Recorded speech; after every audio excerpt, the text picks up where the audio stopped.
Imagine this. The moment you wake up, an entire city of screens seems to stare back at you. Before you drink water, an unseen AI has already guessed your mood.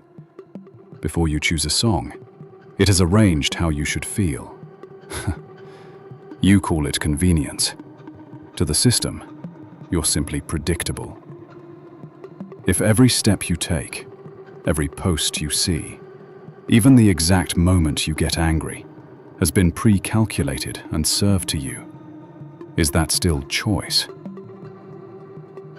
When being cared for starts to feel like being led by the hand, can you tell freedom from gentle control? Here's the sting. The more it knows you, the more you become what it wants, less yourself. Have you noticed that AI is taking over the human world? This video is based on AI Rules Now, revealing how convenience plus algorithms quietly rewrite your desires and choices, and unpacking the psychology behind it. You'll learn practical moves you can use today. Put endings back into your day. Guard your attention boundaries. And use small, consistent acts of creation to reclaim control. It's genuinely helpful for daily life.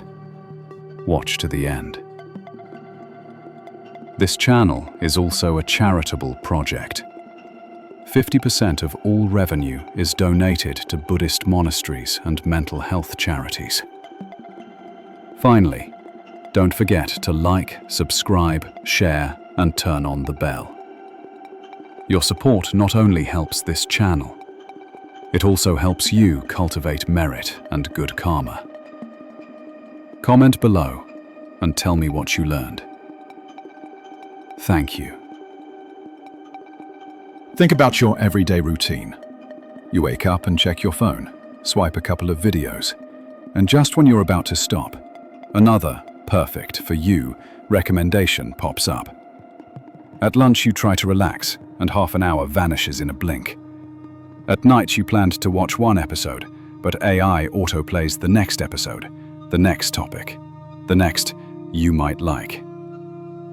This isn't weak willpower, it's AI training you. It remembers the scenes you linger on, the headlines you click, the late night moments when you're most emotional, then keeps feeding you those cues, so you keep scrolling. Most of the time you think you're choosing. In reality, you're being nudged. Attention is like a wallet. Wherever you spend it, that thing grows. The problem is, the seeds are often not chosen by you. The feed stuffs them in. One tiny prompt, one notification, one red dot after another. Whisperer, tap me, just a second. Over time, your body gets programmed too. Your posture slumps, your breathing gets shallow. Your fingers reach for refresh on their own. Your mood gets dragged along, happiness from likes, anxiety from comparisons, anger from clickbait. You think you're keeping up with the world, but really the world is leading you by the nose. The scariest part is how quietly your identity shifts from thoughtful, who am I, to how many likes, how many views, how many days in a row. A living person turns into a dashboard. But real freedom is still there. It isn't in leaderboards or red dots. It's in whether you can hit pause and ask, do I actually need this piece of information right now? Is this emotion mine, or did the algorithm light it for me? The moment you're willing to ask, you start taking back your attention and your life. You rarely notice power that works by smoothing the road. The genius of AI Rules Now is that it doesn't need to shout, it just calibrates. Quietly, it trains your brain to love the slot machine rhythm. Uncertain rewards, tiny surprises, the next shinier thing.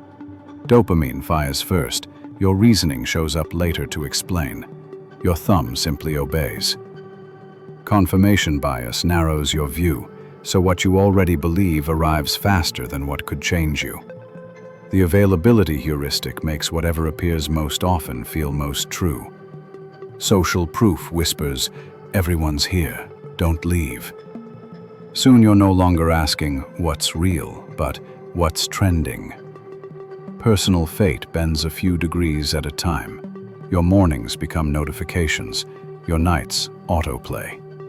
Just 5 minutes turns into an hour you can't name. Deep work feels heavier, long books feel slower, silence feels suspicious. Your attention used to be a lens, now it's a strobe light. You're not choosing less because you're weak. You're choosing less because AI made choosing easy, and staying even easier. Scale it up, and the same circuitry shapes society. Outrage outperforms nuance, so public life tilts toward drama. Politicians optimize for feeds, not futures. Newsrooms optimize for clicks, not context. Classrooms compete with dopamine engines. The meaning of work gets replaced by scoreboards where the loudest metric wins.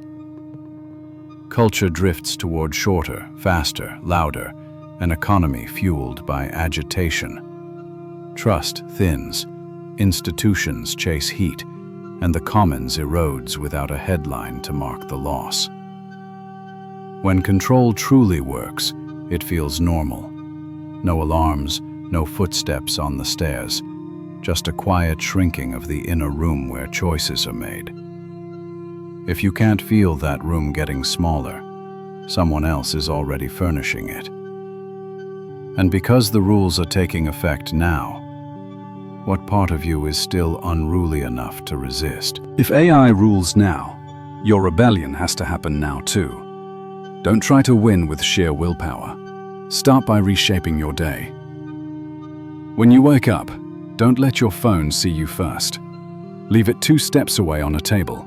Drink water, open the curtains, take 3 deep breaths, then decide whether to check messages. Before you head out, write one small task on a slip of paper, just one, circle it, and put it in your pocket. At lunch, don't eat in front of a screen. Even one extra glance out the window is a bit of attention taken back from the hand that feeds you.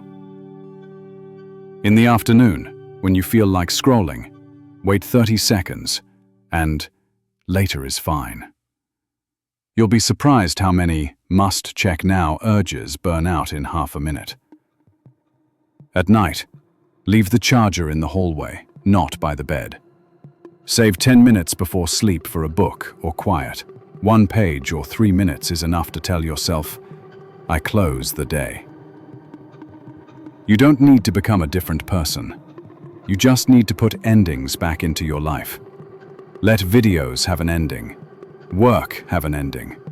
The day have an ending. What you name tends to end. What you don't name keeps scrolling. Swap the algorithmic feed for hand-picked follows. 5 writers, 3 teachers, 2 friends who truly nourish you. Trade "I'll just browse" for "I'll finish this one small thing first." When you produce a little each day, a paragraph, a doodle, a voice note to family, you use creation to counter being fed. Rebellion isn't flashy. It's like quietly moving a chair. Slide it a meter away from the screen. Give yourself the first hour. Give the night the last 10 minutes. The rules take effect now, so do you. It's not about pushing harder. It's about practicing "I choose now" again and again. It's not a new phone. It's a new distance from it. I can't say what tomorrow will be, but this minute, it's your turn. Imagine the most unsettling discovery. I didn't steal your freedom. It rented your attention. And attention isn't just a mental flashlight. It's your life force. Wherever it points, That's where you live. AI rules now because it controls what you look at now. But here's the twist that breaks the spell. You can still be the owner of your attention. Psychology says, what you repeat shapes who you are. Buddhism says, what you cling to makes you suffer. Put them together, and a plain truth appears.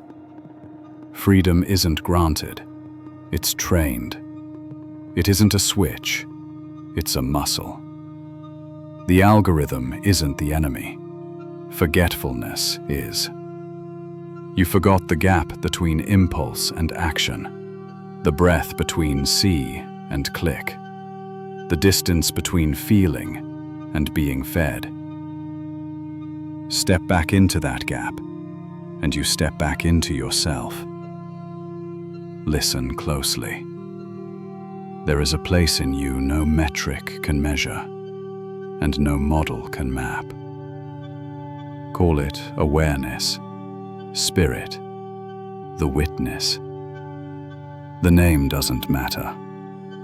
What matters is that this still point can watch desire rise without following, watch anger flare without speaking, watch boredom itch without scratching.